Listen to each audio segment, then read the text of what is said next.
Rise of Kingdoms is an always evolving game with new commanders constantly releasing. You never ever go at least 5 months without there being another 2 commanders released into the game. And in today's video, I'm going to try and predict which commanders of what troop type, what they may do, and their skills will be coming to the game. So if you're interested in the possible next releases of commanders based on previous trends and based on my own predictions, you want to stick around till the end of the video. Now let's start off today's video with a very quick disclaimer. I always do these whenever I discuss commander predictions, and that is, none of this is confirmed at all. Everything I do in today's video is pretty much me just guessing based on previous trends and previous commander releases. There are some things we can almost guarantee though. For example, the cycle of the release of commanders. Usually we see cavalry, infantry, archers, leadership, and then it goes back to cavalry. And there's other stuff you can predict, like usually they'll have one rally commander, then one garrison for a specific troop type. But other stuff like skills and possible commanders themselves are mainly me guessing. I can't really confirm any of that. There's no way to even try and guess that properly. That is all up to Lilith. But there are some trends that I do try to take into account, which may lead to a guess or a commander prediction that I do make. So that being said, none of this is 100% confirmed. None of it is even from Lilith or any leaks. It is all just my guessing. So if it is correct, it means I've either made a good educated guess or it was just a pure coincidence. Now with that disclaimer out of the way, let's get into the 3 commander predictions I would say are possibly coming to the game. And the first one is going to be the chance that there are new cavalry commanders. And the reason I say this is because Lilith has been kind of changing their release schedule. The last time they released commanders, it went cavalry, infantry, leadership, archers, which is not what we typically see, and we may see something different again. Maybe we see cavalry, infantry, archers, cavalry, and then leadership. It's certainly possible. So my first prediction for the commander release, and this is not the most likely, this is probably the most unlikely prediction, is we see new cavalry commanders. And I think the simple way to put this is, if we see a new open field commander, this commander will probably be a better version of Chandragupta. And the reason I want to say this is because when we look at the most recent commander releases, Archer's got Hermann Prime, and we know Hermann Prime is all about debuffs, and when you look at Hermann Prime, he's pretty much just a stronger version of Tamiris. We look at Tamiris has a poison debuff, Hermann has the poison debuff, but better. It's just as simple as that. And then infantry also have their version of Tamiris as well, and this is Sargon. He was the first of their troop type really for infantry. He's got a ton of debuffs, and he's got a ton of single target damage, once again, very much like Tamiris. And cavalry also have their own version of Tamiris. This is Chandragupta, but Chandragupta has been in the game for a very long time. I think we all know, he's been in the game for almost 2, 3, maybe even 4 years by now. I know that's a very big gap. I don't know his exact release date, but he's been here for quite a while, and I wouldn't be too surprised if Lilith makes another version of Chandragupta, a Chandragupta Prime almost, to give cavalry the same access to debuffs that infantry and archers do have, because we've seen Lilith is really moving towards those very debuff heavy commanders, while having just at least one for each troop. Archers have Hermann, infantry have Sargon, and Cavs currently have none that are absolute meta. Chandragupta still a solid commander, but I still wouldn't be surprised if they do replace him. So we could be seeing a Chandragupta Prime, and this commander will probably have something similar to Chandragupta's debuff, a health and defense reduction, and I wouldn't be surprised if they take one out of Hermann's book and put it in an AoE. So there is a chance we see a Chandragupta Prime. I think there'd be AoE damage instead of just bonus all damage. So Chandragupta certainly a very possible commander that we could see come into the game, and I think there's a chance this commander could be a secondary commander, because we had most recently seen Hao Bing, and Hao Bing is obviously a primary commander, and before Hao Bing was Joan Prime, and Joan Prime is a secondary, and before Joan Prime was Nevsky. So it went primary, secondary, primary. I wouldn't be surprised if we get a secondary commander, and that commander will be like a Chandragupta. The other option for a cavalry open field commander would be something like a better version of Nevsky, because Lilith does like to every now and again power creep these commanders out of the game, and we've seen it with Boudica almost. She's not power creeped out of the game at all, but obviously they made Hermann better than her and Zulang better than her, so there's a chance we see a better version of Nevsky, or maybe this better version of Chandragupta works like Hermann Prime and just makes it so Nevsky isn't your number 1 priority and this new commander could be your priority. As for the garrison and rally side of the commander release, because we always see one open field, one garrison / rally pretty much every time, this garrison / rally commander will be a garrison commander. We had most recently seen a rally commander it always goes garrison, rally, garrison, rally, garrison, rally for commander releases.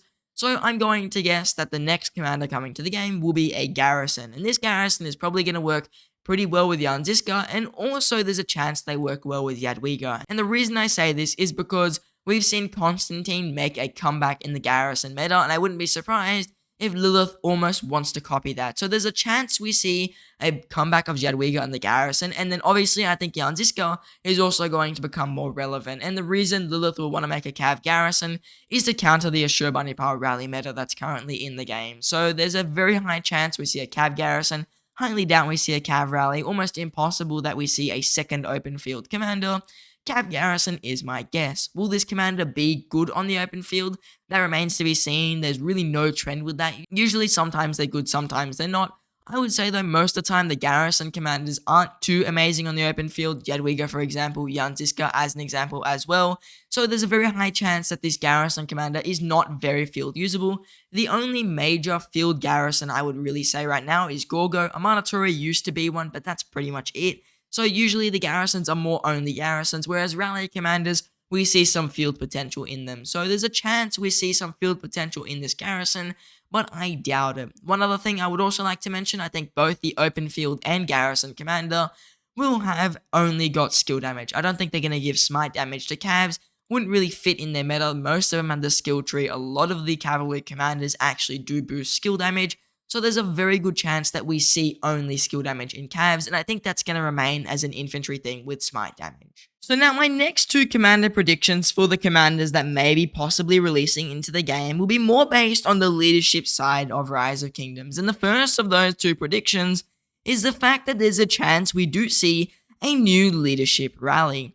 The reason I say this is because I have a good feeling that Lilith is going to see the success of Heraclius and YSS as garrison commanders and hopefully take a few things out of their book and take a few things out of Suleiman's failure to make a good leadership rally. We know that leadership rallies and garrisons can certainly work. There's a very good chance that if done right, they will be strong. For example, Wuzatian, really good garrison for Season 2. YSS, probably one of the best garrisons in the game when he was released.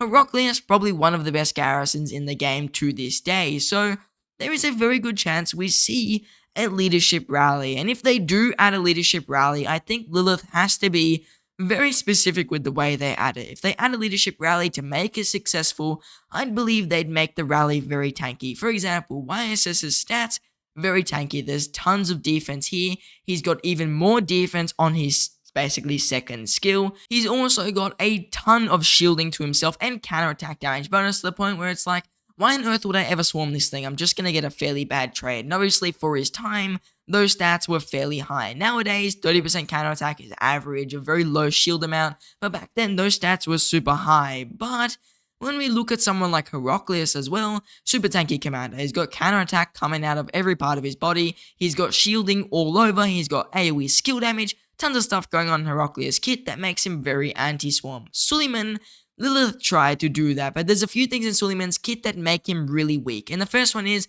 not meta damage factor. When he was first released, his damage factor sucked, and the fact he's giving a debuff to the target. Debuffs are nice as a garrison, but they often aren't too amazing. The reason this is the fact is because the rallies get swarmed down a lot. Always rallies are going to get swarmed down, and a debuff on an active skill is often going to get overshadowed. For example, this is a strong debuff. It's 30% defense and 30% health.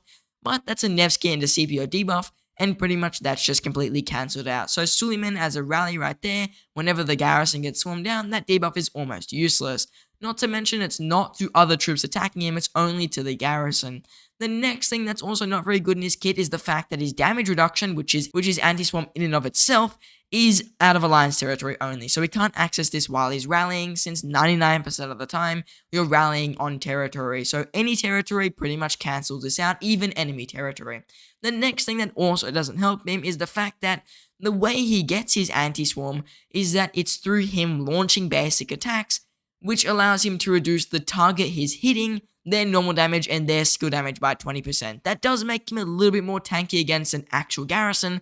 Once again, no anti-swarm. When you're swarming this guy down with any marches, he's just going to crumble. There's nothing in his kit that's increasing counterattack. His only damage reduction is off territory. And his fourth skill, the only first thing of anti-swarm we really see, is that he can get up to 5% normal damage bonus. Normal damage does increase counterattack, but other than that, he's got no count like any anti-swarm. Basically, everything he's doing is dealing single target damage to the one target. There's no anti-swarm, there's no protection from anything besides the garrison itself. So unless you're doing a one-on-one rally fight, which almost never happens unless you're in a lower seed KVK, this rally is just gonna buckle. So Lilith, I believe, would go for something that's actually got anti-swarm stats. Something like Henry, for example, with a ton of just built-in counterattack. Henry always has 30% counterattack. That's just at all times whenever he's rallying. Pretty much just instantly makes him more tanky. Not to mention, he also has stuff like direct damage, revenge, counterattack damage. That's really weird to say. He pretty much has revenge damage. Not only to mention, he has skill damage taken reductions. There's tons of tanky stuff in Henry's kit. And there's obviously commanders like Heraclius, which I mentioned before, which are super tanky as well. So we could see a leadership rally which takes after Henry in a way to make them very tanky, rather than just chances and things that aren't guaranteed to happen, are only single target, don't make you anti-swarm. They would probably release something like Henry, which is always going to happen. You're always more tanky, you've always got more counterattack, but you just don't have as many stats as a pure one-troop commander, though you have the benefit of being a leadership commander that can use a mixed troop. So I wouldn't be too surprised if we see a leadership rally like Suleiman, but a better version, with a ton of stats that allow him to be tanky, rather than just a rubbish version of a DPS commander. Now, to go with this Suleiman or new leadership rally, my main prediction would be Lilith releases another siege or engineering commander, and the reason I say this is because in one of the face-to-face with the developers, and if I'm wrong here, please correct me, but Lilith did say that there will be more and more engineering commanders coming to the game. They don't plan to give up on engineering commanders, and the thing that reinforces this for me is the fact that Lilith said there are going to be more engineering accessories, actually the only engineering accessories, released into the game over the next like 2 or 3 updates. So I wouldn't be surprised if they add an extra engineering commander into the game. Just one commander would be my guess. I don't think we're going to see double engineering commanders, and I don't think we're going to see double leadership commanders. If we see leadership at all, there's going to be one leadership and one engineering. They won't do double up. They won't do what they did before with one leadership and 2 engineering. Highly doubt it. I think that was more of a one-off thing. So an engineering commander, certainly pretty much guaranteed in my opinion when they release leadership. As for what this commander does, I'm not sure. We haven't seen too much in the engineering meta. As you can see, there are currently 2 commanders, which makes it really easy for me to say the best engineering pair currently in the game is using Margaret and Barber. Probably Margaret as the primary. Not to mention, it's also the worst engineering pair. So you've got only one March currently available. What these new commanders could do, almost impossible to guess. I can make some very, very vague assumptions by reading stuff like Margaret's kit and reading stuff like Barbara's kit. But really, the main thing I'd say is they probably will have just direct damage. I don't think they'd have smite damage. There's a chance. A lot of people have said, and I personally have said before, there's a chance that these engineering commanders, the new ones, could get smite damage because Margaret, as an example, is doing a ton of ranged normal damage bonuses. But I mean, this is probably not the most important thing, especially considering when we click on the range normal damage just in general, it says only damage dealt by range basic attacks and range counterattacks. We don't even have any leak yet of like any possible range smite damage, so direct damage factor is my main guess. They'd probably be a primary or a secondary commander. Literally anything could happen with engineering. It's really tough to say. I think they'd have better stats though than Margaret and Barbara and probably would become the new meta engineering commander. Highly doubt they'd be a rally or a garrison though. They'd most likely be just for the open field. One thing I will say that would be cool for engineering though is maybe we see a commander which doesn't have to just be in the ranged format and is maybe able to hold their own on an actual open field fight with Siege. So that's certainly possible, but also maybe not 100% guaranteed, especially considering Margaret and Barbara are both ranged commanders and this new commander wouldn't really have a very good pairing. So now my final prediction of the main commander that's coming to the game is we will see a new version of a Trajan or another supporting commander to pair with Trajan, and most of the facts I've been looking at point towards this. There is a ton of reasons for this, and the first reason I will say is because every other strong version of a leadership commander has pretty much gotten an upgrade. Mehmed, a very, very strong commander, upgraded by Honda. We've also seen YSS, a very, very strong leadership commander, upgraded by Heraclius. And in my opinion, the 2 most commonly used leadership commanders Besides Ethelfled, who's kind of like an outlier here, she's more of a peacekeeping commander. I won't really go into her. Besides Ethelfled, the two most commonly used leaderships were probably Mehmed and also YSS, and they've both been upgraded now. So there's a very, very good chance that Trajan, the other most used leadership commander, probably the most used out of all three of them, also gets an upgrade over the coming update. And the reason I'd also say this is because he's quite old. We look at Trajan's kit, everything in here is very old. His active skill, pretty old. I mean, damage factor super low. Even the buffs themselves, they're decent, but not too amazing. The rage gain is actually lower than most meta commanders. Not to mention his stats themselves are fairly low. And other stuff in his kit is just fairly outdated. Not to say it's bad at all. His kit is still really strong. The only thing is, it's a little bit outdated in terms of stats. And what doesn't help Trajan even more is the fact he doesn't have a good commander to really go with to make it a true support march. I mean, you can put him with Ethelfled and use Ethelfled's debuff, but a ton of commanders nowadays have every single debuff Ethelfled's using, and people who have Trajan run like 5 or 6 marches. So all these debuffs are in there already, and Ethelfled's debuff is useless. You can put him with Honda, but Honda is really just a DPS commander. There's not much actual buffing support in there. And then you can put him with like Mehmed, but that's the same story as Honda. And other than that, it's just Trajan by himself. And the other thing that also points me towards Trajan is the fact that we've got more and more leadership gear. Obviously, this does also increase the chance of a leadership rally, but the biggest downside of Trajan back in the day was the fact you had to make gear for every troop type. If you wanted to run in with mixed troops, which is what the meta was, you'd have to make some archer pieces of gear, you'd have to make some infantry pieces of gear, and then some cav gear, and you'd mix those around. And if you got a special talent, it wouldn't be very good to get the leadership, and there were tons of problems with that. But now we've just got leadership gear. You just make a leadership set, and it's not going to be bad at all. Even if you ended up using this on a normal march, it's still a very solid set of gear. So if Trajan Prime, in my opinion, does release in the game, he's going to have a good set of gear to go with him, and obviously the normal Trajan will have a good pairing, which means we will see more support marches on the open field. Not only to mention though, Lilith, no, support marches are a good thing, a strong thing especially, because when Trajan was the meta, there was always this double whammy, as we like to say, where it was like, do I attack their Trajan, which is going to make it so they don't get any buffs? But Trajan was fairly tanky, despite taking 25% more all damage. If you get him ramped up, he gets something like, 60% defense, which is ridiculous. And he's just going to be a very annoying commander to kill.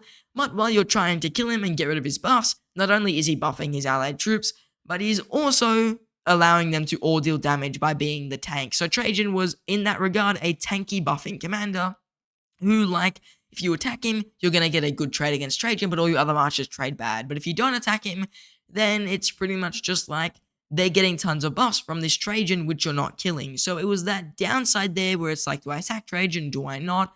Are his buffs going to make that big of a difference? And he was always a very strong commander. And nowadays he's still powerful, but he lacks that good pairing. And something I've also noticed in Trajan's kit is all of his buffs are not really stat related. They're more debuffs and they're more DPS things. So for example, he's increasing rage, which can actually stack. So if someone else increases rage, Trajan's rage gain will also stack, and he's allowing you to deal more seal damage, which also is something we don't really see too often. But another thing we'll notice is the rest of his supporting stuff is stuff like increasing the damage the target takes, and then just being a tanky commander overall. Not to mention his expertise also does improve the buff on his active skill, but once again, there's no direct literal stats gain. There's no health, there's no defense, there's no attack. None of that is being gained, which makes me believe there's a chance that we see something like the Epic Jones active skill come back into play here. When we look at Epic Jones active skill, it's super simple. The way it works is all three following troops gain a different buff. Infantry get 30% health, Cav get 30% defense, Archers get 30% attack, and all troops give themselves an extra 50 rage. If we saw a commander with something similar to Epic Jones' kit, where they're giving different troops different stats, or just giving troops literal stats in general, we could see a very unique support commander. We could also see a commander that's increasing normal damage, increasing even more skill damage, increasing counterattack, stuff we haven't seen before. And I say it's not very unlikely because that commander could pair really well with Trajan. Maybe they're even a little bit glass cannon because Trajan nowadays is still fairly tanky, or maybe they themselves are still a tanky commander. So I wouldn't be very surprised if we see a commander to go with Trajan that is in a way buffing your troops with stats and also being a somewhat tanky commander, to make him once again a very hard commander to target, because nowadays people still hit Trajan just for the free kills, so he gets targeted in that way. But if they add a commander which is going to make it painful to attack Trajan once again, he's going to get ignored, but also is going to be a threat on the open field and be a valuable commander too. To go with the Trajan once again, I just think it's going to be an engineering commander, any engineering commander, and this new leadership support commander could be actually in the Mightiest Governor, so I'm not too sure where they would go with that. Honestly, they could just do leadership support commander in the Wheel of Fortune and also the engineering commander in the Wheel of Fortune and have no Mightiest Governor commander. Maybe they put the engineering commander in the Mightiest Governor because it's the most unused. We'll have to see where they would go with that. But there's a very good chance that the leadership support commander comes into the game, is paired with Trajan, and makes probably the new best support march in the game, and makes it so a support march is worth using once again. So now that you've made it to the end of my 20-minute ramble, I want to ask you guys, what do you really think? Did you enjoy the video? Did you not? And if you did, why haven't you come to my live stream yet? I'll be live at 4 UTC, which is like 17 hours from now as of recording this, and it's going to be a great live stream. It's the best place to ask me questions about commanders, best place to ask me why I maybe think some of these commanders are releasing. Maybe you have a few more questions about Trajan and this possible commander. Maybe you're curious about why I think a leadership rally could be good.